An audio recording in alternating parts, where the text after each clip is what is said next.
Hello दोस्तों, स्वागत है आप सभी का आपके अपने चैनल गुरुमंत्र इंस्टीट्यूट पर।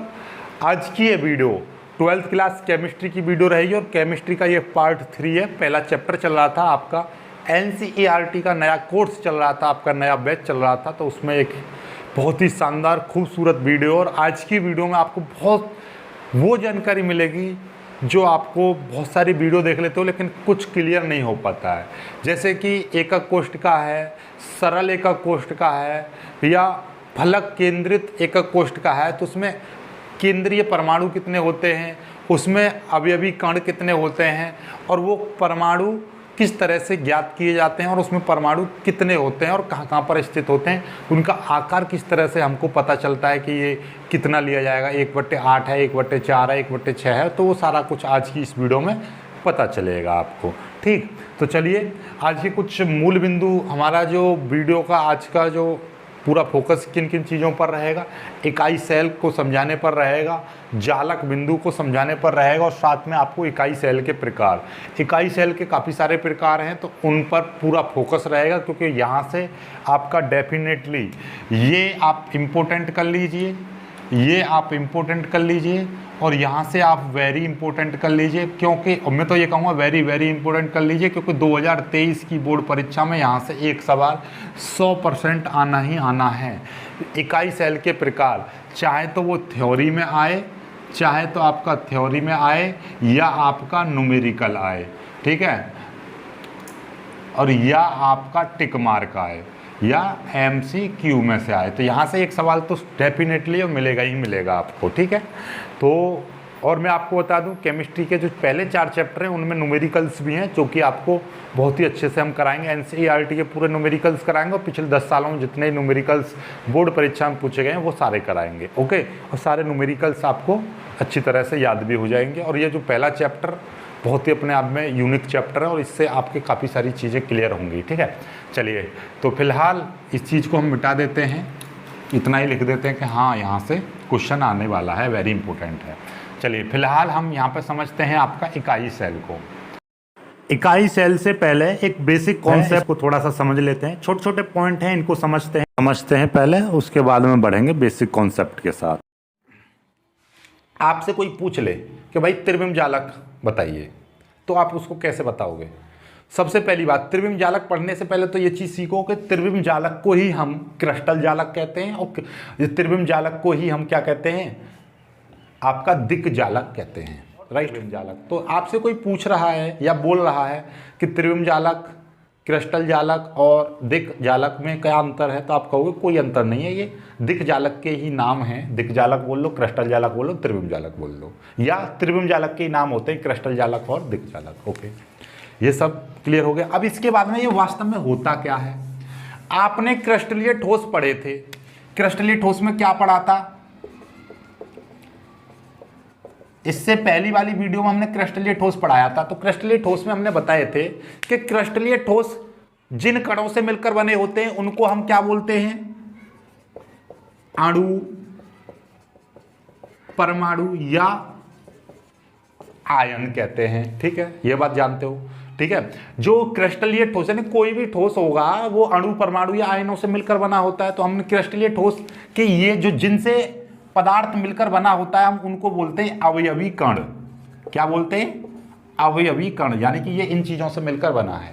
हमारे शरीर के अवयवी कण क्या होंगे, ऊतक, ये उंगली, ये वगैरह वगैरह, ये सभी अवयवी कण हैं। घर बना हुआ, घर के अवयवी क्या क्या होंगे, ईंटें जो होती हैं, ईंट हैं। तो जिन चीजों से कोई चीज मिलकर बन रही है उसको बोलते हैं अवयवी कण। ठीक है, चलिए, तो क्रिस्टलीय ठोस के अवयवी कण हैं अणु, परमाणु, आयन, राइट। तो भाई इसकी 3 परिभाषाएं मैंने बना दी हैं, तीनों में से जो परिभाषा आपको अच्छी लगे, इजी लगे, उसको कर लेना। पहली परिभाषा क्या है, क्रिस्टलीय ठोस के अवयवी कण, यानी कि क्रिस्टलीय ठोसों के जो अवयवी कण हैं, इसमें ठोसों लिख लेना ज़्यादा बेटर लगेगा। क्रिस्टलीय ठोसों के अवयवी कण त्रिविम में एक निश्चित और नियमित ज्यामिति में व्यवस्थित होते हैं। इसी व्यवस्था को हम दिक् जालक कहते हैं, पहली परिभाषा। दूसरी परिभाषा क्या है, क्रिस्टलीय ठोसों के जो अवयवी कण हैं उनकी, क्रिस्टलीय ठोसों के अवयवी कणों की त्रिविम में व्यवस्था, क्रिस्टलीय ठोसों के अवयवी कण जैसे कि अवयवी कण, जैसे कि आपके अणु, परमाणु या आयन। तो इनकी जो त्रिविम में जो व्यवस्था होगी कि किस तरीके से व्यवस्थित किए गए हैं, घर बना हुआ है उसकी ईंटों को किस तरीके से व्यवस्थित किया गया है, एक पूरी व्यवस्था है, उसी व्यवस्था को हम नाम देंगे दिक्जालक। दिक्जालक का मतलब क्रिस्टल जालक या त्रिविम जालक। एक और परिभाषा है ठोसों की त्रिविम में बनी आकृति को, यहां पर नाम देना क्रिस्टलीय ठोस। क्रिस्टलीय ठोसों की त्रिविम में बनी आकृति को हम क्या कहते हैं, त्रिविम जालक कहते हैं। क्रिस्टलीय ठोसों की त्रिविम में बनी आकृति को ही हम त्रिविम जालक कहते हैं, मतलब ये चीज, राइट। तो कुल मिला के बात यह है, क्रिस्टलीय ठोस की जो आकृति होगी, क्रिस्टलीय ठोसों के अवयवी कणों की जो व्यवस्था होगी, उसी व्यवस्था को हम नाम देते हैं त्रिविम जालक, क्योंकि वो त्रिविम में बनी होती है आकृति। ओके, 3 विमाओं में बनी होगी, उसमें लंबाई भी होगी, उसमें चौड़ाई भी होगी, उसमें कुछ ऊंचाई भी होगी, राइट। चलिए जल्दी से हम इसका स्क्रीनशॉट ले लीजिएगा, फिर आगे बढ़ते हैं। क्रिस्टल जालक आपको समझ में आ गया क्रिस्टल जालक क्या है। अब पढ़ेंगे हम इकाई सेल। इकाई सेल के काफ़ी सारे नाम हैं, इकाई सेल, एकक कोशिका, एकक सेल, मात्रक सेल, ठीक है, इस तरीके से ये लिखे हुए हैं, एकक सेल वगैरह, इसको इंग्लिश में बोलते हैं यूनिट सेल। पता ही चल रहा है यूनिट मतलब इकाई, एकक, सेल मिस कोशिका, सिंपल सी बात है, राइट। चलिए इसको सीखेंगे। इसके लिए मैं आपको एक चीज़ बताना चाहता हूँ। सबसे पहले हम इकाई सेल को समझेंगे। इकाई सेल को देखो ऐसे समझो, जैसे मेरे पास में कोई भी एक आकृति का नाम दे रहा हूँ। अभी मैं सिर्फ और सिर्फ आपको एक आकृति समझाने की कोशिश करूँगा। कोई भी एक आकृति ले रहा हूँ, जैसे कि वर्ग हो सकती है, आपका आयत हो सकती है, ठीक है, या कोई भी चीज़ या अन्य कोई भी, ठीक है, कोई भी एक आकृति समझो। तो मैं एक ले रहा हूँ, ये आपको एक दिखाई दे रहा है, नंबर 1 आपको एक चीज़ दिखाई दे रही है, A, B, C और D, ठीक है। और एक मेरे पास में ये देखिएगा, ये भी एक वर्ग बन गया, A, B, C और D, मैं ऐसे बोल दे रहा हूँ। चलो इसको A1, B1, C1 और D1 बोल दीजिए। तो एक चीज़ देखिए, ये भी वर्ग है, ये भी वर्ग है, अंतर क्या है, कुछ भी नहीं है, बस अंतर ये है कि इस वर्ग में जो इसकी भुजा है, इसकी भुजा और इसकी ये भुजा है, ये भुजा है आपकी, ठीक। तो अब इसमें और इसमें क्या अंतर है कि इसकी भुजा बड़ी है, इसकी भुजा छोटी है। मतलब ये कि इसका जो क्षेत्रफल है, इसका जो क्षेत्रफल है वो कैसा होगा, इसके क्षेत्रफल से बड़ा होगा। यानी कि जो एरिया की हम बात करें, एरिया आपका A1, B1, C1, D1 is greater than area ABCD। मतलब ये चीज़ है, बस और कुछ नहीं है। ये भी वर्ग है, ये भी वर्ग है, सिंपल सा इतना है कि इसका एरिया थोड़ा ज़्यादा होगा, इसका एरिया थोड़ा कम होगा। इसी चीज़ को थोड़ा सा रखो कि हमने इस तरीके के वर्ग को उठाकर, एक वर्ग था, इसी के साथ में मैंने एक दूसरा वर्ग इतना ही बड़ा एक दूसरी साइड में रख दिया। जैसे ही इस वर्ग को हमने 2 बार रखा, इस वर्ग को 1 और 1 2 बार रखा, इसी वर्ग को हमने इसकी क्या कर दी, पुनरावृत्ति कर दी। तो ये अपने आप में एक दूसरा में कहने लगा PQRS, ये अपने आप में इस तरीके का एक बन गया, ये PQRS। तो ये क्या बन गया, ये आयत बन गया, ठीक है। इस वर्ग के भुजा की हमने 2 बार पुनरावृत्ति करी तो आयत बन गया, 3 बार पुनरावृत्ति करी तो ये अपने आप में एक कैसा त्रिभुज टाइप का बन गया, जो भी कोई आकृति होगी, ठीक है। कोई भी एक अन्य आकृति का नाम दे रहा हूँ, नाम जो भी अपने आप में लगा लेना। फिर इसकी 4 बार पुनरावृत्ति करी तो क्या चीज़ बन गई, फिर से वर्ग बन गया। 4 बार पुनरावृत्ति करी तो फिर से 1 2 3 4 फिर से रखा तो फिर से अपने आप में ये देखिएगा, इसको दे रहा हूँ X Y Z और यहाँ पे कोई भी M दे लीजिए, X Y Z M। तो ये फिर से अपने आप में एक वर्ग बन गया।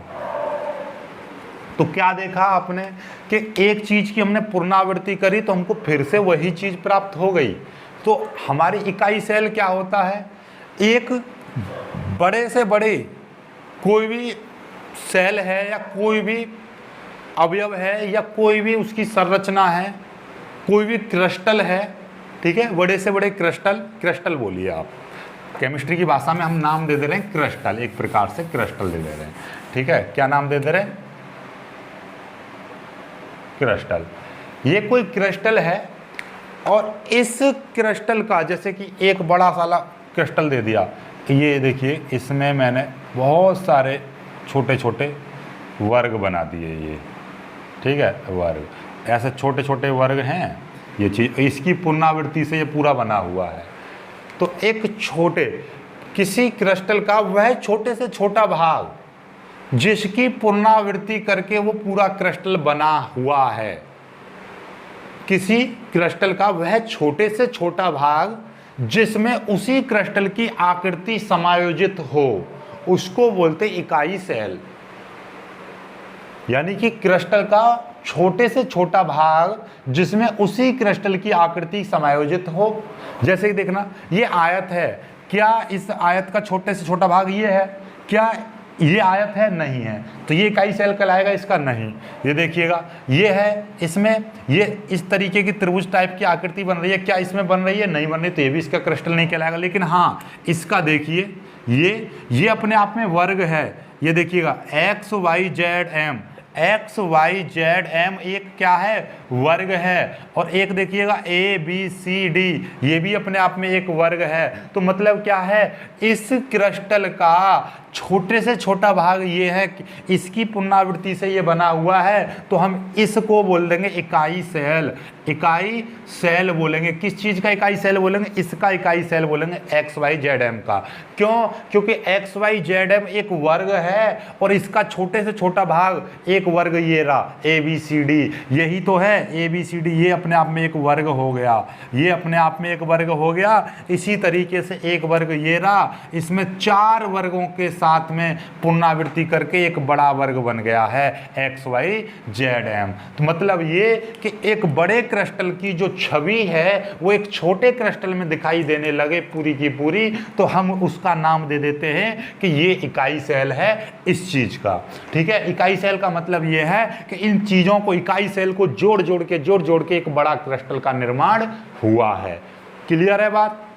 समझ में आ गई बात? ठीक है। और थोड़ा सा और डीपली में चलेंगे, पूरा 3D में इसका पूरा समझेंगे, 3D में किस तरीके से होता है ये पूरा फिनोमेना, किस तरीके से होता है। एक थोड़ा सा वीडियो देखिएगा, उसमें आपको सारा कुछ क्लियर हो जाएगा, फिर आगे बढ़ेंगे। पहले अब ऐसा समझो, देखो मैं क्यूब बना दे रहा हूँ, क्यूब आप सीख जाओगे। चलो क्यूब मेरे पास पुरानी वीडियो का पार्ट में लगा दूंगा क्यूब वाला। अब देखिएगा, पहले मैं आपको थोड़ा सा ये समझाता हूँ। देखिएगा, मैं 3D क्यूब दिखा रहा हूँ मैं आपको, 3D क्यूब देखिएगा, मैंने आपके लिए 3D क्यूब बनाए। ये देखिए, ये मेरे पास में सपोज दैट कि एक क्यूब है, इस टाइप का मेरे पास में एक क्यूब है, ठीक है। ये मेरे पास में एक क्यूब है। अबे बन जा, दिख जा, बच्चों को दिख जा भाई। ये मेरे पास में एक क्यूब है, ओके, ठीक है। अब इसके अंदर मैंने क्या किया, एक छोटा लिया, ये रख दिया। इसके अंदर मैंने छोटा लिया, ये रख दिया। इसके अंदर मैंने ये छोटा लिया, ये चल भाई चल अंदर हो जा। ये मेरे पास में ये छोटा छोटा क्यूब है, ये छोटा छोटा क्यूब है। इन छोटे छोटे क्यूब को मैंने यहाँ पर जोड़ा तो एक क्या बन गया? बड़ा क्यूब आपके सामने दिखाई दे रहा है, ये बड़ा क्यूब। अब आप इस बड़े क्यूब को, अरे देखिए भाई, दिख जा भाई, दिख जा। इस बड़े क्यूब को आप ढंग से देखोगे तो आपको एक चीज़ यहाँ पर नज़र पड़ रही होगी, वो क्या कि इसके अंदर छोटे छोटे क्यूब हैं। तो ये अपने आप में एक क्रिस्टल जालक समझ लीजिए, एक क्रिस्टल जालक है, ठीक है, क्रिस्टल जालक। अब क्रिस्टल जालक में ये छोटे छोटे क्यूब बने हुए, यानी कि एक अपने आप में ऐसे समझ लो ये क्यूब है। तो अब देखिएगा, इसमें ये छोटे छोटे क्यूब, ऐसे ऐसे छोटे छोटे क्यूब, 4 क्यूबों से मिलकर ये बड़ा क्यूब बना हुआ है। तो ये अपने आप में ऐसा ही तो छोटे छोटे क्यूब हैं। अरे गिर गया, चलो गिर जाने दो। ऐसा ही तो इसमें छोटे छोटे क्यूब हैं ये वाले, तो इसी को बोलेंगे हम इकाई सेल। मतलब कि इस पूरे संपूर्ण जालक का ये वो छोटे से छोटा भाग है जिसमें संपूर्ण जालक, ये भी क्यूब है, ये भी क्यूब है। अब आप इस पूरे चालक को स्टडी ना करके हम सीधे सीधे इसको स्टडी करने लगे तो ये अपने आप में क्या है? क्यूब है ना पूरा, वो भी क्यूब, ये भी क्यूब। तो यही आपका क्या कहलाएगा? इकाई सेल कहलाता है। तो इकाई सेल का मतलब समझ में आ गया? संपूर्ण जालक का वह छोटे से छोटा भाग। देखिएगा, ये संपूर्ण जालक था, ये हमारे पास में एक प्रकार का क्यूब था। इस संपूर्ण जालक का चित्र भी आपको दिखाई दे रहा होगा वहां पर, ठीक है। ये देखिए, आपको वीडियो में भी दिखाऊंगा ये कैसे बनता है, ठीक है। देखिएगा, ये है आपका ये संपूर्ण जालक का वह छोटे से छोटा भाग जिसमें संपूर्ण जालक का प्रतिबिंब हो, जो संपूर्ण जालक का प्रतिबिंब हो, या इसकी ही पुनरावृत्ति कर करके हम क्या बना लेंगे? एक क्यूब बना लेते हैं, यानी कि इसकी ही पुनरावृत्ति करके संपूर्ण जालक बन जाता है। पुनरावृत्ति का मतलब क्या है, इसी को बारंबार जोड़ जोड़ के हमारा देखिए एक यहाँ पे जोड़ दिया, एक कहाँ गिरा हुआ कहाँ है, ये देखिएगा, ये यहाँ पर जोड़ा और ये अपने आप में क्या बन के तैयार हो गया, ये अपने आप में क्या बन के तैयार हो गया, ये अपने आप में क्यूब तैयार हो गया। तो इसी क्यूब को बोलेंगे हम क्रिस्टल जालक। और इसमें जो छोटा छोटा भाग है जिससे ये मिलकर बना, ऐसे ही बहुत सारे इसके पीछे रख दो, ऐसे रख के और बड़ा क्रिस्टल बन जाता है। ठीक है, ऐसे समझिए घर है, घर में एक कमरा, इसके पीछे भी कमरे हैं इस टाइप से। ठीक है, इनकी परिभाषाओं पर दोनों की परिभाषा लिख दी है मैंने। इकाई सेल की परिभाषा लिख दी है क्या, क्रिस्टल जालक का वह छोटे से छोटा भाग जिसमें संपूर्ण जालक का प्रतिबिंब हो, इकाई सेल कहलाता है। राइट, चलिए इसे हम आध सेल भी कहते हैं, आध सेल भी कहते हैं। आध सेल का मतलब क्या है, आध सेल का मतलब यही है कि इसका एक और नाम होता है।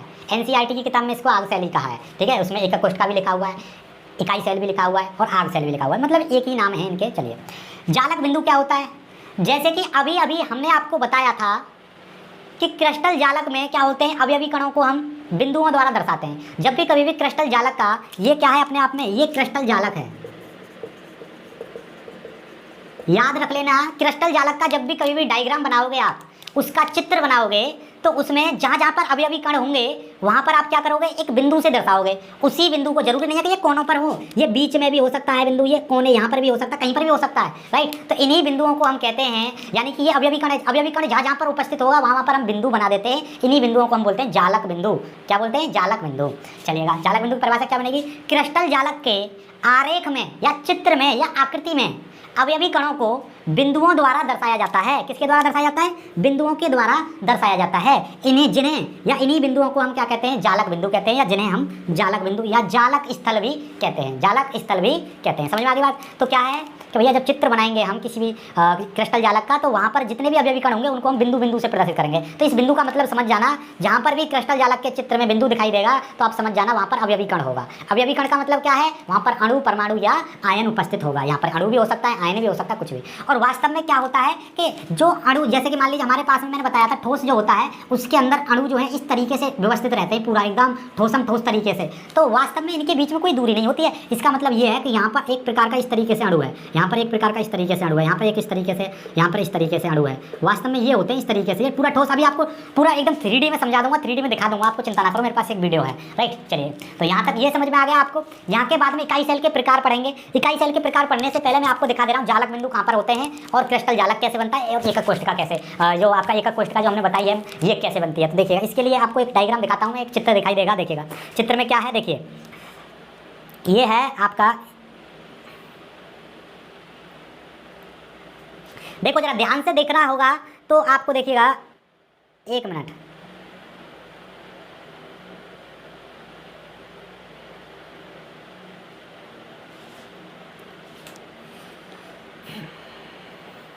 अब देखो जरा ध्यान से, ये देखिएगा ध्यान से कि सबसे पहले ये देखिए, ये क्या बना हुआ है, अपने आप में एक क्यूब बना हुआ है। ठीक है, तो अब ऐसे ही ये अपने आप में क्या है, एक प्रकार का इकाई सेल है, एक छोटा, और ऐसे ही बहुत सारे इनकी पुनरावृत्ति कर करके पूरा क्रिस्टल जालक बनेगा, क्रिस्टल जालक का निर्माण होगा। देखो कैसे, ये देखिएगा मैं आपको दिखाता हूँ, ये इस तरह से ये जुड़ते जाएंगे। ये देखिएगा, एक यहाँ पे दूसरा जुड़ा, यहाँ पे देखिए और भी जुड़ेंगे, तीसरा जुड़ा, इसी तरीके से जुड़ते जाएंगे और यहाँ पर क्या बना लेंगे, ये अपने आप में क्रिस्टल जालक बना लेंगे। देखिएगा ये पूरा का पूरा क्रिस्टल जालक बन जाएगा। ठीक है, तो इन्हीं में होता है ये एक छोटे छोटे बन के बन रहे हैं ना, एक छोटे क्रिस्टल का ही क्या होता जा रहा है, बार बार यहाँ पे क्या हो रहा है, इसमें ये जुड़ते जा रहे हैं, यानी उसकी पुनरावृत्ति हो के बन रही है। राइट, इसके अंदर जितने भी ये बिंदु से दिखाई दे रहे हैं, इन्हीं बिंदुओं को बोलेंगे हम जालक बिंदु।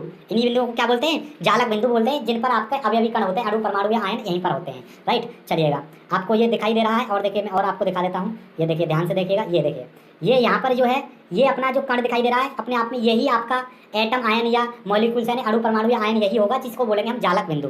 ओके, आगे देखिएगा, आगे मैं आपको दिखाता हूँ। ये देखिए ध्यान से देखेंगे, ये अपने आप में देखिएगा एक क्यूब इस तरीके से बना हुआ है, यहाँ पर इस तरीके से, ये पीछे तक गया हुआ है इस तरीके से। ठीक है, ये यहाँ पर बना हुआ है, तो इसी को बोलेंगे हम इकाई सेल। ओके, ये है आपका इकाई सेल।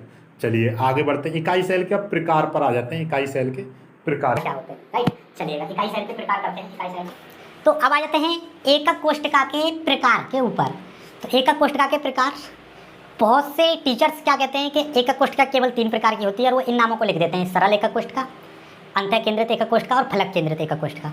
लेकिन वास्तव में ऐसा नहीं होता है, क्योंकि बहुत सारी किताबें होती हैं। देखिएगा मैं आपको दिखा दूँ, मेरे पास ये रसायन विज्ञान की किताब है एनसीईआरटी की, जिसमें इस तरह से वर्गीकरण दे रखा है, और मेरे पास में ये किताब है एक, तो इसमें ये 4 प्रकार का दे रखा है। ये है HC श्रीवास्तव, और एक और है मेरे पास में, देखिएगा ये 2 किताबें हो गई रसायन विज्ञान की, एक और मेरे पास में रसायन विज्ञान की किताब है जिसमें कि और तरह से दे रखा है, राइट। तो और जिसमें मैं दिखा दे रहा हूँ आपको कहाँ है हमारी ये तीसरी वाली रसायन विज्ञान की किताब। अच्छा यहाँ पे है, ये देखिएगा,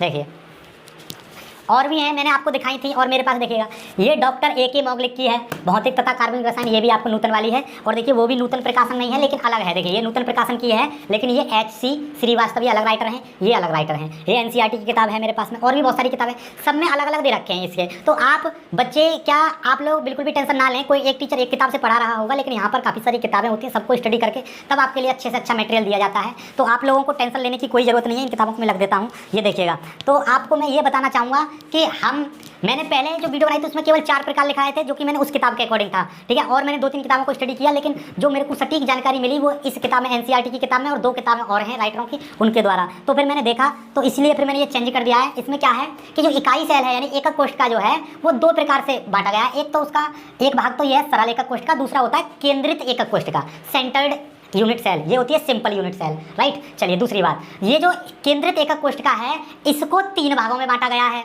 राइट। इसको 3 भागों में बांटा गया है, एक अंतः केंद्रित एकक कोष्ठका, फलक केंद्रित एकक कोष्ठका और आंतः केंद्रित एकक कोष्ठका, अंतः केंद्रित या किनारा केंद्रित एकक कोष्ठका। ओके, अब मैं आपको एक चीज़ और समझा दे रहा हूँ, यहाँ पर देखिएगा, जो एकक कोष्ठका, सरल एकक कोष्ठका है इसी को बोलते हैं साधारण एकक कोष्ठका, या इसका नाम वहाँ पर मैं नोट करके नीचे लिखा था, ठीक है, एकक कोष्ठका के नीचे। तो एकक कोष्ठका के नीचे नहीं, ये आएगा सरल एकक कोष्ठका के नीचे। सरल एकक कोष्ठका को बोलते हैं आग एकक कोष्ठका, इसको इंग्लिश में बोलेंगे सिंपल यूनिट सेल या प्रिमिटिव यूनिट सेल। आग एकक कोष्ठका या आपका सरल एकक कोष्ठका या साधारण एकक कोष्ठका या साधारण इकाई सेल या आपका सरल इकाई सेल। ओके, चलिए ये समझ में आ गया। इधर की साइड में आते हैं, केंद्रित एकक कोष्ठका 3 भागों में बांटा गया है, एक अंतः केंद्रित एकक कोष्ठका, फलक केंद्रित एकक कोष्ठका, अंतः केंद्रित किनारा, अंतर केंद्रित या किनारा केंद्रित एकक कोष्ठका। इसका नाम बॉडी सेंटर्ड यूनिट सेल, जिसको हम BCC बोलते हैं ना। BCC क्या होता है वास्तव में, जिसमें अंतः केंद्र यानी एक ऐसा क्रिस्टल जालक जिसमें अंतः केंद्रित इकाई कोष्ठकाएं पाई जाती हैं, उसको बोलते हैं हम बॉडी सेंटर्ड क्यूबॉइक, यानी कि अंतः केंद्रित घनीय जालक, तो उसको BCC बोलते हैं, ठीक है। समझ में आ गई बात। तो बाकी सब कुछ समझाऊँ, टेंशन मत लो। ये फेस सेंटर्ड, ये एंड या साइड सेंटर्ड। ओके, अब यहाँ से आपकी परिभाषाएं बनती हैं बहुत ही लाजवाब लाजवाब, उन चीज़ों को आप समझो। आगे बढ़ने से पहले एक चीज़ जरा सीख लो कि जो परमाणु का जो हिस्सा होता है किस तरह से लिया जाता है। यदि मेरे पास में ये देखिएगा, ये कोई एक क्या है, विरत है, ये क्या है, विरत है। इस विरत का मैं क्या कर रहा हूँ, इसके 4 टुकड़े कर दे रहा हूँ इस तरह से, ये 4 टुकड़े कर दिए तो आपको दिखाई देगा इस तरह से। ये 4 टुकड़े यदि मैं कर दिए एक विरत के, तो मेरे पास में ये वाला टुकड़ा यदि है तो ये कौन सा टुकड़ा होगा।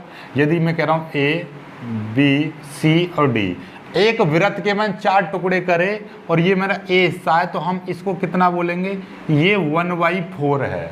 यदि मैं इसी में क्या कर दूंगा, इस तरीके से हमारे पास में ये विरत था और इसमें हमने क्या करा, A और B 2 इससे जोड़ दिया, तो हम इसको क्या बोलेंगे, ये 1/4, ये भी अपने आप में 1/4। यदि हम इस टोटल को यदि बात करें, इस टोटल का नाम क्या हो जाएगा, टोटल का क्या हो जाएगा, 1/4 प्लस 1/4 कितना हो जाएगा, 1/2 हो जाएगा। कैसे हो जाएगा 1/2, आप जानते हो, 4 एलसीएम ले लिया तो 1 + 1 कितना हो जाएगा, 2/4, 2 से ही कट जाएगा, 1/2 आ गया। वैसे भी आपको दिखाई दे रहा है टोटल 1 2 3 4 हिस्से थे, 4 में से हमारे पास में 2 प्रेजेंट हैं। 4 में से कितने प्रेजेंट है, 2, कितना आ गया, 1/2, यानी कि मतलब ये आधा आ गया 1/2।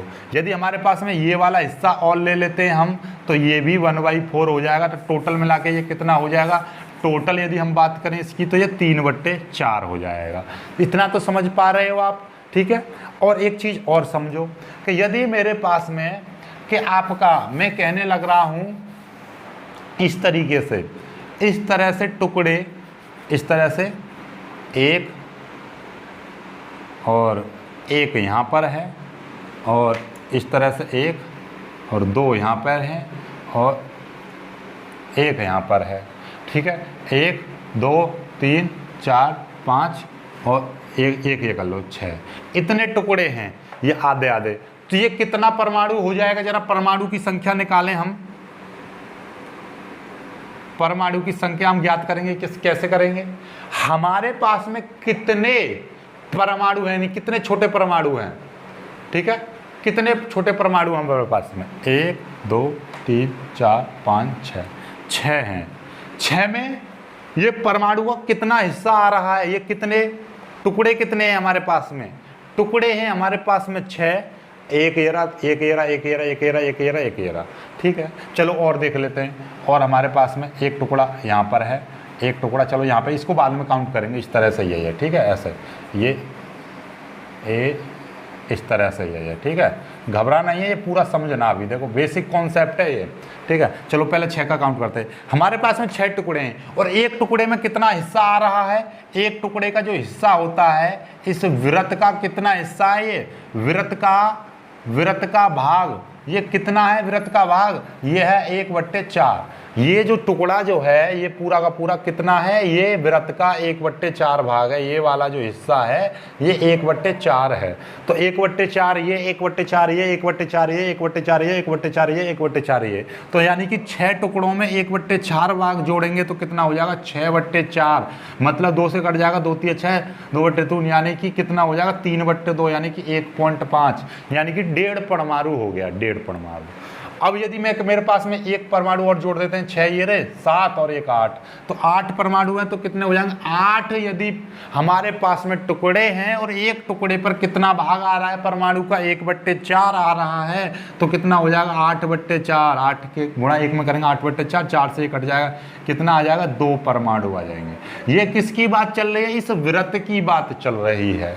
यदि यही चीज एक गोले के आकार में होता, यही चीज एक गोले के आकार में होता तो फिर कैसे करते, जरा इस चीज को भी समझ लो।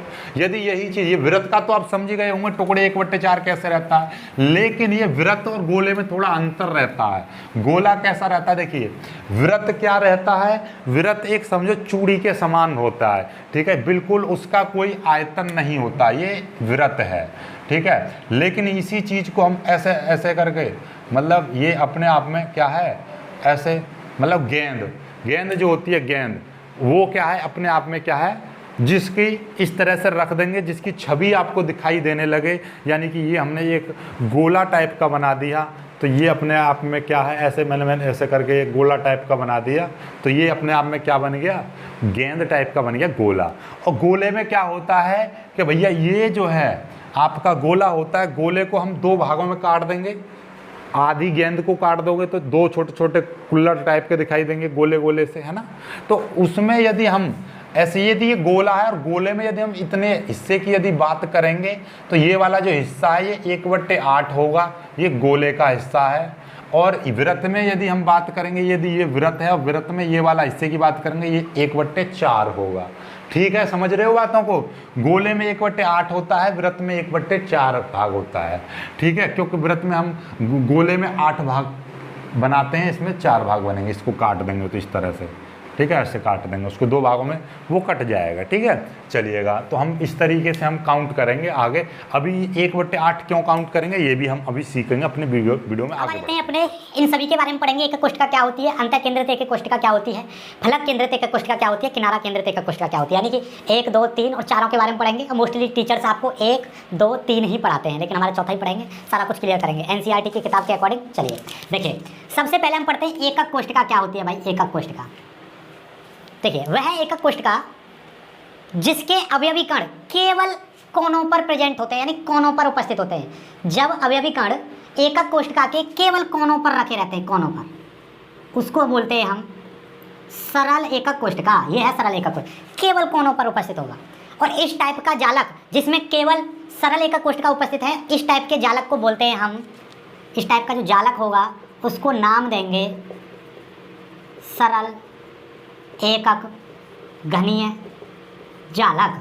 ठीक है, तो इसको इंग्लिश में बोलेंगे सिंपल यूनिट क्यूबॉइक क्रिस्टल, तो इसीलिए इसको केवल एससी भी बोल दिया जाता है। ठीक है, सिंपल क्यूबॉइक यानी कि सरल एकक घनीय या सरल घनीय जालक, इसको या हम सीधे सीधे हम इसको क्या बोल सकते हैं, सरल घनीय जालक भी कहते हैं, यानी कि सिंपल क्यूबॉइक जालक, सिंपल क्यूबॉइक क्रिस्टल। ठीक है, तो एससी भी बोलते हैं। अब देखिएगा, देखो वास्तव में चलो ये तो यहाँ तक तो क्लियर हो जाता है कि भैया हाँ हम पर जो एक ऐसी कोष्ठिका है जिसमें अवयवी कण केवल कोनों पर स्थित है, केवल कोनों पर, और बीच में उपस्थित नहीं है, तो ऐसी को तो हम बोलेंगे सरल एकाक कोष्ठिका। इतना तो समझ में आता है। लेकिन इसमें परमाणुओं की संख्या कितनी होती है? एक। तो आपको तो इसमें परमाणु दिखाई दे रहे होंगे 1 2 3 4 5 6 7 8 परमाणु दिखाई दे रहे होंगे। तो वास्तव में एक परमाणु कैसे बन रहा है? वो ऐसे बन रहा है, देखिए ये देखिए, जब आपका क्रिस्टल बनता है, यही चीज समझने की होती है जो अच्छा नहीं समझा पाता है इन चीजों को। आपको समझाऊंगा 3D में भी समझाऊंगा, बोर्ड पे ही आपको समझा दूंगा, 3D की जरूरत ही नहीं पड़ेगा, 3D में भी आपको दिखा दूंगा। देखो होता क्या है, बेसिकली ऐसा समझो कि ये जो क्रिस्टल जो बनता है, ठोस जो होता है, ठोस में अवयवी कण बिल्कुल सटे रहते हैं। पहली बात तो ये समझ लो बिल्कुल सटे रहेंगे, राइट। जब सटे रहेंगे तो ये इनके बीच में दूरी कहाँ से आएगी? ये दूरी नहीं है, ये तो बस दिखाया है, चित्र दिखाया है। लेकिन वास्तव में ये किस तरह से बना हुआ है चित्र? वास्तव में ये इसी तरीके से बना हुआ है कि ये एक अवयवी कण, यहाँ वाला अवयवी कण ये है, इसके जो दूसरा वाला बिल्कुल इसके साथ सटा हुआ है, तीसरा वाला भी इसके साथ सटा हुआ है इस तरीके से, और चौथा वाला भी इसके साथ बिल्कुल इसी तरीके से सटा हुआ है। इसका केंद्र ये है, इसका केंद्र ये है, इसका केंद्र ये है, इसका केंद्र ये है, राइट। चलिए ऐसे ही इसके पीछे होंगे, लगातार ऐसे ही जुड़े हुए होंगे। समझ में आ गई बात? तो इस तरह से जुड़े हुए हैं ये केंद्र, ठीक है। अब क्या करोगे आप? आपको तो हमें क्या बनानी है? सरल एकाक कोष्ठिका बनानी है। तो सरल एकाक कोष्ठिका कैसे बनेगी भाई? कि भैया इनका यानी एक पहले तो आप एकाक कोष्ठिका बनाओ। एकाक कोष्ठिका क्या होती है? एक प्रकार की एक व्यवस्था होती है, एक प्रकार का चित्र होता है। किसका चित्र होता है? यानी कि इन अवयवी कणों को हम इस तरीके से एक चित्र बना दे रहे हैं इसका, ये देखिए ऐसे और ऐसे, और इसका हमने ये चित्र बना दिया। जब ये चित्र बनेगा तो ये चित्र कुछ इस तरीके का दिखाई दे रहा है। अब इस चित्र को मैं यहाँ पर ले आऊँ तो ये देखिएगा, ये चित्र है। यहाँ पर जो अवयवी कण है यानी कि ये जो केंद्र है, ये केंद्र है। वास्तव में ये क्या है? इनका केंद्र है, ठीक है, केंद्र। चलिएगा अब मैं आपको इसको पूरा करूं तो यहाँ पे देखिए इस तरीके से बना हुआ है, यानी कि यहाँ पे इस तरीके से बना हुआ है, राइट। थोड़ा सा और बढ़ा लेता हूँ ताकि ये देखिएगा, ये और ये और ये और ये, तो ये देखिएगा ये इस तरीके से बना हुआ है, यहाँ पर ये इस तरीके से बना हुआ है, यहाँ पर ये इस तरीके से बना हुआ है, यहाँ पर ये इस तरीके से बना हुआ है। ये देखिएगा ये वाला, ये यदि मैं यहाँ से क्या कर रहा हूँ कि ये वाली चीज़, ये अंदर वाली चीज़ ले रहा हूँ, ये वाली, ये जो है आपका, ये चीज़ ध्यान से समझ लेना। ये जिसने ये समझ लिया उसने पूरा समझ लो, सारा कुछ समझ में आ जाएगा, राइट। ये तो अब देखिएगा, अब समझो ये पूरा गोला है, ये पूरा गोला है, तो ये गोले का कितना भाग दिखाई दे रहा है? ये तो आप कह रहे होंगे कि सर ये तो 1/4 दिखाई दे रहा है ना। ये गोला है, यानी कि ये इस तरीके से 1/4। बेटा यदि ये वृत्त होता तो ये 1/4 होता, क्योंकि ये गोला है और गोला तो पूरा होता है, इस तरीके से गोला होगा। तो इसका कुछ भाग जैसे ये आगे दिखाई दे रहा है वैसे ही कुछ ना कुछ पीछे भी जा रहा होगा। मेरे पास कोई गोल चीज़ नहीं आएगी, देखिएगा ऐसे समझो कि भाई ये देखिएगा, ये मेरे पास में ये बल्ब है, ऐसे समझो ये गोला सा दिखाई देगा आगे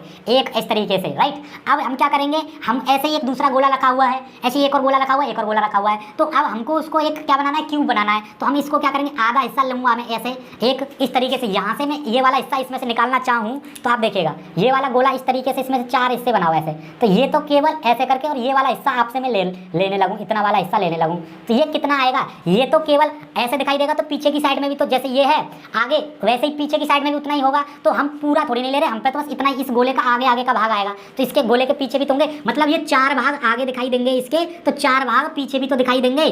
समझ में आ गई बात? नहीं आई? ये देखिएगा ये 4 भाग इस तरीके से, ये देखिएगा ये 4 भाग, तो ये 1/4 है, तो पीछे भी तो 1/4 होगा, यानी कि ये 1/8, यानी एक गोले का 8वां भाग आएगा। इसमें कितना आएगा? एक गोले का 8वां भाग। ये यहाँ पर बेटर नहीं समझ में आएगा, इसमें इसका मतलब क्या होगा? देखिएगा ये आपको यहाँ पर तो ये स्क्वायर यानी कि कैसा वर्ग सा दिखाई दे रहा है, लेकिन ये वर्ग नहीं है। हमको क्या बनाना है? ये क्यूब होगा, और क्यूब होगा तो इसके पीछे भी, यानी कि ये जो आपका वर्ग सा दिखाई दे रहा है ना, इसके पीछे भी एक और बॉल होगी, यानी इस तरीके से बॉल होंगी। यहाँ पर एक गोला है, एक गोला यहाँ पर भी होगा, ये उस गोले का केंद्र होगा। ये वाला भी गोला है तो यहाँ पर भी एक केंद्र इस तरीके से बनेगा, एक गोला, ये थोड़ा बड़ा बना देता हूँ इस तरीके से। ये गोला है तो एक यहाँ पर भी इस तरीके से केंद्र बनेगा, है ना। एक ये गोला है तो यहाँ पर भी केंद्र बनेगा, एक यहाँ पर भी है। ये इस तरीके से ये गोले बने हुए हैं, राइट। ये चीज़ बनी हुई है।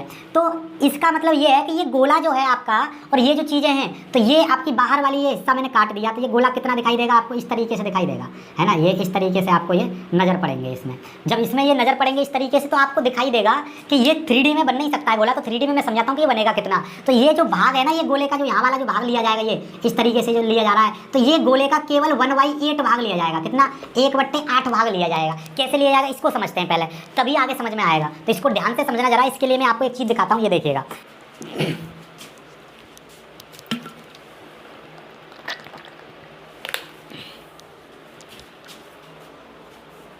देखिएगा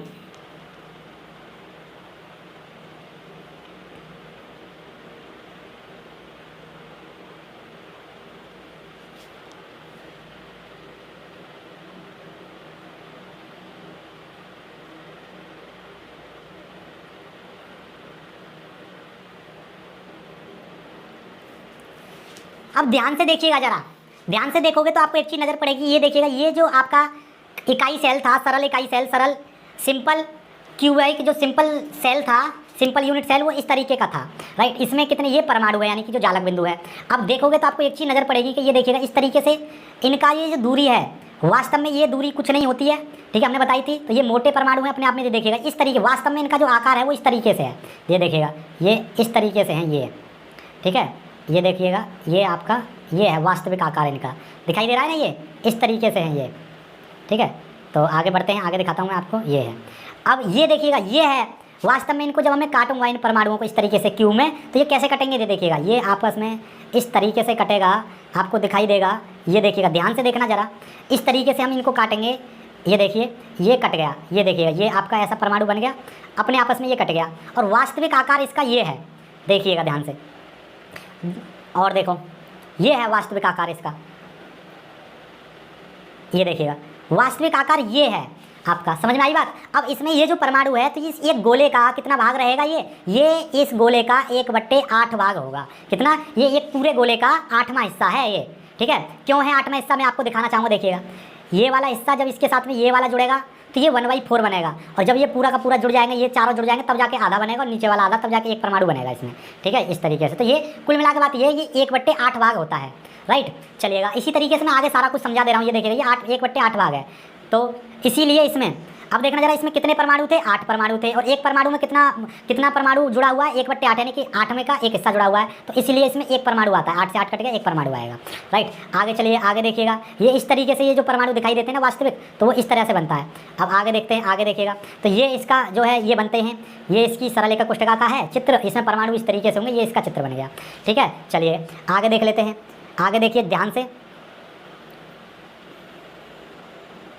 ये देखिए, अब ये आ जाता है आपका क्या है, बॉडी केंद्रित, बॉडी सेंटर्ड क्यूबिक यूनिट, यानी कि आपका बॉडी का मतलब क्या है, अंतः केंद्रित इकाई सेल, ये आपका अंतः केंद्रित इकाई सेल है। तो एक ऐसी इकाई सेल जिसमें अवयवी कण कोनों के साथ साथ उसके केंद्र में भी उपस्थित रहता है, यानी कि जिसमें अवयवी कण कि कोनों पर तो होंगे ही होंगे, साथ में उसके केंद्र में भी एक अवयवी कण मिलेगा, तो उसको क्या बोलेंगे हम, आपका अंतः केंद्रित इकाई सेल कहेंगे, राइट। अब इसमें क्या होता है, इसमें सिंपल सी बात है, इसको आगे देखते ही देख लीजिए, इसमें भी वही चीज़ रहेगी कि इसके जो परमाणु आपस में इस तरीके से जुड़ेंगे, देखिएगा ध्यान से देखिए, मैं आपको जुड़ता हुआ दिखा दे रहा हूँ, ये इस तरीके से जुड़ेगा, देखिए ये बड़ा हो रहा है ना परमाणु, ये देखिए ये इस तरीके से बनते हैं। अब इसमें क्या होगा, इसमें भी देखिए ध्यान से देखोगे तो इसका तो 1/8 लिया जाएगा, इसका 1/8 लिया जाएगा, इसका 1/8 लिया जाएगा, इसका 1/8 लिया जाएगा, इसके पीछे का 1/8 लिया जाएगा, लेकिन जो ये बीच वाला जो परमाणु है ये पूरा का पूरा आया है इसमें, देख लीजिए इसको चित्र आपको समझ में आ जाएगा पूरा, ये देखिएगा ध्यान से, ये देखोगे तो इस तरीके से है ये, देखिए। अब क्या होगा कि यहाँ से जब मैं इसको काटूंगा, इस तरीके से इसको मैं बनाऊंगा नीचे, तो क्या होगा, ये परमाणु सारे के सारे कट जाएंगे, तो इसमें से क्या बचेगा, वो इस तरीके से बचेगा, ये वाली चीज़ देखिएगा, ये वाली हिस्सा बचेगा। तो इसमें आपको दिखाई दे रहा होगा, सिंपल सी बात है कि जो 8 परमाणु है, 1 2 3 4 5 6 7 और एक इसके पीछे हुआ 8 परमाणु, तो ये, तो इसका मतलब क्या है, ये 8 परमाणु का मतलब कितना हो जाएगा, इन 8 परमाणुओं का मतलब हो जाएगा 8 गुणा 1/8 बराबर क्या हो जाएगा, एक परमाणु हो जाएगा, और प्लस एक इसके बीच में है, एक इसके बीच में है, बीच में परमाणु पूरा जो कहते हैं, ये देख लीजिए, एक ये वाला परमाणु होगा जो बीच में है, तो कैसे निकलेगा इसमें परमाणुओं की संख्या, 8 गुणा 1/8 बराबर कितना हो जाएगा, इसमें हो जाएंगे आपका एक परमाणु, और एक वो वाला दे रखा है अंदर वाला, तो इसमें टोटल मिला के कितने परमाणु हो जाएंगे, 2 परमाणु हो जाएंगे। चलिएगा आगे बढ़ते हैं, इस तरीके से देख लीजिए, इसमें ये परमाणु है, ये एक, तो ये तो पूरा का पूरा परमाणु रहेगा, यहाँ पे साइड में और मिलेंगे इसमें, ठीक है। तो ये चीज़ है आपकी, आगे बढ़ते हैं, देखिएगा ये समझ में आ गया, इसमें परमाणु की संख्या कितनी होगी, तो टोटल मिला के 2 होगी, ठीक है। चलिए अब ये देखिए, ये है अपना क्या है, ये है, आगे देखते हैं, आगे आ जाते हैं अपने अंतः केंद्रित हो गया, फलक केंद्रित पर आ जाते हैं आप, फलक केंद्रित क्या है, देखिएगा ये है फलक केंद्रित, यानी कि जिसके अवयवी कण कोनों के साथ साथ उसके फलकों पर भी होंगे, यानी कि आगे कितनी फलक होंगी, इसमें 6 फलक, ऊपर नीचे दाएं बाएं, यानी कि आपके 6 केंद्र बनेंगे, यानी कि एक यदि मैं क्यूब की बात करूँगा, इस तरीके से ध्यान से देखोगे आप, एक सेकंड, ये मैं आपको दिखाता चाहता हूँ, इस तरीके से देखिए, ये ऐसे आपका मैं एक क्यूब बनाऊँ तो इसमें कितनी सतह दिखाई देंगी आपको, इसमें सतह दिखाई देंगी, एक नीचे सतह, एक परमाणु, एक ऊपर वाले पे परमाणु, एक इधर वाले परमाणु, एक इधर वाले पे परमाणु, एक इसके बाहर वाले परमाणु, और एक इसके अंदर वाले पे, बाहर के पीछे, यानी कि जो आगे होगा उसके पीछे परमाणु, एक नीचे होगा उसके ऊपर परमाणु, एक साइड में होगा उसके साइड में परमाणु, इस तरीके से इस पर कितने 6 परमाणु और आपस में आके जुड़ जाएंगे, राइट। अब देखिएगा ये 6 परमाणु और आपस में आके जुड़ जाएंगे, इस तरीके से जुड़ेंगे, ये दिखाई दे रहे हैं ना, ये देखिएगा ये। अब इसमें क्या होगा कि ये जो परमाणु हैं आपके, ये जो परमाणु हैं इसमें इस तरीके से इनको काटो तो इसके अंदर कितना दिखाई देगा। ये जो बाहर वाले हैं ये भी कटेगा, देखिएगा ध्यान से, ये बाहर वाला परमाणु भी कटेगा। देखिए कटेगा क्यों, देखो जरा ध्यान से, क्योंकि ये बाहर वाला इस तरीके से दिखाई दे रहा है। देखिए ये जब मैं इसको काटूंगा इस तरीके से तो ये बाहर वाला भी परमाणु इस तरीके से कट जाएगा। कैसे कटेगा देखते रहिए, देखिएगा ध्यान से। इसको मैं दिखा दे रहा हूँ आपको, ये कटता हुआ किस तरीके से कटेगा, ये देखिए।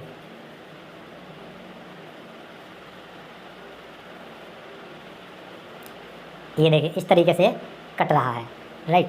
अब देखिए ये आगे वाला परमाणु देखिए, ये ध्यान से देखो जरा, यहाँ पर ये परमाणु भी कट गया, ये परमाणु कट गया, ऐसे 6 के 6 परमाणु कट गए। लेकिन अब इसमें परमाणुओं की संख्या कैसे निकलेगी देखिएगा। जो कोनों पर कितने थे, कोनों पर परमाणु थे 8, जिनका द्रव्यमान लिया, जिनका जो परमाणु का हिस्सा कितना आ रहा था 1/8 आ रहा था, तो इसमें 1 परमाणु तो वो हो गया। और इसमें 6 परमाणु वैसे बने, 6 परमाणु वो वाले बने जिसमें जो आधे कट रहे हैं, तो वो आधा भाग लिया जाएगा। 3 परमाणु ये 6, यानी कि 1 परमाणु पुराने वाला और 1 ये, तो टोटल मिला के कितने हो जाएंगे, इसमें होंगे 4 परमाणु। इस तरह से इसमें होते हैं 4 परमाणु, राइट। तो यही चीज़ है इसका, देख लीजिए ये इस तरीके से इसमें कटे रहेंगे, ये इस तरीके से कटता है, राइट। तो ये है आपके आपस में ये 6 परमाणु, तो ये है इस तरीके से ये कट जाएगा, राइट। चलिएगा, तो ये आपका पूरा इसमें सिस्टम है। इस तो अब आपको समझ में आ गया होगा कि ये वाले जो कोने पर जो परमाणु होता है वो 1/8 होता है, ठीक है। तो चलिए इस तरीके से इसमें 8 परमाणु थे, इसमें कितने थे 8 परमाणु थे इसमें 8। तो 8 में क्या है, इसका भी 1/8 लिया जाएगा, इसका भी 1/8 लिया जाएगा। इसलिए हम कहते हैं कि भैया 8 परमाणु हैं और एक परमाणु को कितना हिस्सा लिया जा रहा है 1/8। तो टोटल मिला के 8 से 8 कट जाएगा, कितने 1 परमाणु होगा इसमें, ठीक है। इसमें परमाणुओं की संख्या कितनी होगी 1 होगी। इसकी संकुलन क्षमता कितनी होती है 52.4% होती है। संकुलन प्रवाह कितना होता है, इतना होता है। आप कहोगे ये कैसे पता चली, ये आपका कैलकुलेशन करके निकलती है, आगे न्यूमेरिकल्स वगैरह हम कराएंगे। और इसके पड़ोसी 2 परमाणु हैं, उनके बीच का जो व्यास होगा वो कितना होगा, वो व्यास होता है a, ठीक है। a व्यास कितना होता है a होता है। और त्रिज्या a क्या है, a इसकी जितनी दूरी है इस घन की जितनी इसकी भुजा की लंबाई है वो होता है a, राइट। अब क्या हो, इसकी त्रिज्या कितनी होगी, जब ये व्यास इतना है तो एक परमाणु की त्रिज्या निकालेंगे तो वो कितनी होगी a/2, क्योंकि आधी त्रिज्या ली जाएगी तो त्रिज्या आधी होगी, राइट। इस तरीके से होगा। अब आपका अंतःकेंद्रित समझ में आ गया। अंतःकेंद्रित क्या था, अंतःकेंद्रित इकाई सेल में परमाणुओं की संख्या कितनी होती है 2। क्यों होती है, पहले तो इसकी परिभाषा समझो। परिभाषा क्या है कि अंतःकेंद्रित एक ऐसी एकक कोशिका जिसमें अवयवी कण कोनों के साथ साथ उसके केंद्र में भी उपस्थित होता है। जैसे नाम से पता चला अंतःकेंद्रित, अंदर होगा और केंद्र में होगा परमाणु, और कोनों पर तो होगा ही होगा। तो भैया क्योंकि सरल एकक कोशिका के कोनों पर होता है, उसके ही अंदर यदि बीच में केंद्र में भी एक परमाणु आ जाए, उसके केंद्र में एक परमाणु आ जाए तो आपका वो क्या बन जाएगा, वो बन जाएगा अंतःकेंद्रित इकाई सेल। तो वह एकक कोशिका या वह इकाई सेल जिसके अवयवी कण कोनों के साथ साथ उसके केंद्र में भी उपस्थित होते हैं, वो केंद्र में भी उपस्थित होता है। केवल 1 परमाणु मिलेगा उसके केंद्र में, केवल 1, ठीक है। उसके केंद्र के साथ साथ उसके कोनों के साथ साथ उसके केंद्र में भी एक अवयवी कण उपस्थित होता है, उसको हम बोलते हैं अंतःकेंद्रित इकाई सेल। इसमें परमाणुओं की संख्या कितनी होती है, इसमें परमाणुओं की संख्या होती है 2। इसकी संकुलन क्षमता कितनी होती है 68%। देखिए यहाँ पे समझ अंग संकुलन क्षमता। संकुलन प्रवाह कितना होता है 0.68, सी में 100 का भाग कर देते हैं। व्यास कितना होगा इतना, और व्यास और ये न्यूमेरिकल्स के लिए काम आएंगे, इसलिए इनको लिख लेना, राइट। अब आ जाते हैं फलक केंद्रित। फलक का मतलब कितना है, फलक केंद्रित यानी कि फलक यानी सतह पर केंद्रित, यानी कि उसके केंद्र पर, सतह के केंद्र पर। तो भैया एक जैसे कि मान लीजिए क्यूब है, सपोज दैट ये क्यूब है, तो क्यूब में कितनी सतह होंगी, एक सामने एक सतह, एक इसके पीछे 2, एक ऊपर एक नीचे 4, एक आजू में एक बाजू में है, बोलते हैं ना दाएं बाएं, तो 2 ये 6 हो गई। तो यानी 6, तो इसके एक तो कोनों पर तो होगा ही होगा इसका अवयवी कण, एक इसके बीच में ऊपर रख दो, एक बीच में यहाँ पर रख दो, एक नीचे रख दो, तो ऐसे कितने 6 परमाणु और बनेंगे, ठीक है, जैसे कि हमने बताया था। और वो 6 परमाणु कैसे कट जाते हैं आपको ये भी बताया था। तो इसमें परमाणुओं की संख्या कितनी बनेगी, इसमें परमाणुओं की संख्या बढ़ती है 4, ठीक है। इसमें 2 क्यों बनती है परमाणुओं की संख्या, क्योंकि मैंने बताया था ये कोनों वालों का तो हिसाब रहता है, कितने 8 हैं कोनों पर, और लिया 8 में कितना हिस्सा आ रहा है, प्रत्येक पर 1/8 आता है, तो परमाणु की संख्या कितनी बनी 1। और ये जो बीच वाला ये पूरा का पूरा रहता है, तो 1 + 1 तो कितने बनेगी, इसमें परमाणु की संख्या बनेगी 2। बीच वाला बताया था ना, चित्र में दिखाया था अभी वीडियो में कि ये पूरा का पूरा रहता है। यहाँ पर क्या होता है, देखिए चित्र भी कितना क्लासिक बनाया है कि ये तो कोनों पर है अवयवी कण, एक ऊपर है एक इसके नीचे है, एक साइड वाली फेस पर है एक इस वाली फेस पर है, एक सामने वाली फेस पर है इसके एक पीछे वाली फेस पर है, बिल्कुल क्लियरली विजिबल हो रहे हैं। चलिए, तो आपको ये बताया था ये जो सामने वाली जो फेस पर है ये कितने हैं 6 परमाणु हैं, और इनका आधा हिस्सा तो कट चुका है और आधा हिस्सा इसमें आएगा, तो वो कितना लिया जाएगा, तो ये 3 आ जाएंगे। और इन वाले परमाणुओं से कितना है 8 × 1/8 = 1, तो टोटल मिला के कितने हो गए 4 परमाणु हो गए। समझ में आ गई क्यों है, क्योंकि ये जो 6 थे इनमें से केवल आधा हिस्सा लिया जा रहा था, आधा कट गया था, दिखाया था ना आपको हमने, आधा हिस्सा कट गया आधा लिया जा रहा है, इसलिए ये 3 बनेंगे, क्योंकि 6 हैं 6 में से आधा हिस्सा लेंगे तो कितना आ जाएगा 2 से 6 कट जाएगा 3। एक ये 8 परमाणु है लेकिन इसमें से 1/8 भाग लिया जा रहा है, तो एक ये, तो 3 और 1 4 परमाणु हो गए, राइट। ये किनारा केंद्रित क्या होती है भाई, किनारा केंद्रित वह एकक कोशिका जिसमें अवयवी कण कोनों के साथ साथ फलकों के एक सेट पर होते हैं। फलकों के एक सेट, या तो ऊपर नीचे या दाएं बाएं या आमने सामने, आगे और पीछे, ये बस केवल एक पर उपस्थित होंगे। या तो ये बोल दीजिए या आप इस तरीके से इसका चित्र बनाओ। बहुत बच्चों पर ये चित्र बनाना नहीं आता है, वो सीख लो। चित्र इस तरीके से पहले बनाओ, ये फिर इस तरीके से एक और बना दो, ये बन गया। इससे यहाँ पर मिला दो, इसको यहाँ पर मिला दो, इसको यहाँ पर मिला दो, इसको यहाँ पर मिला दो, ये बन गया। ठीक है, ये अब आप ये चीज़ देखिएगा, जब ये कोनों पर बनी, कोनों के साथ साथ क्या कर दे रहे हैं, ये ऊपर नीचे है, आप साइड में ही बना सकते हैं। एक यहाँ पर बना दे, एक यहाँ पर बना दे। ठीक है, एक आमने और सामने ही बना सकते हो, आपकी इच्छा, जैसा चाहो वैसे बना दीजिए। राइट, चलिएगा। तो इस तरीके से इसमें कोई नहीं होता है कि इसके परमाणु कितने या फलाना ढिमका, कुछ भी नहीं। बस आज की वीडियो में सिर्फ इतना ही करते हैं, बाकी अगली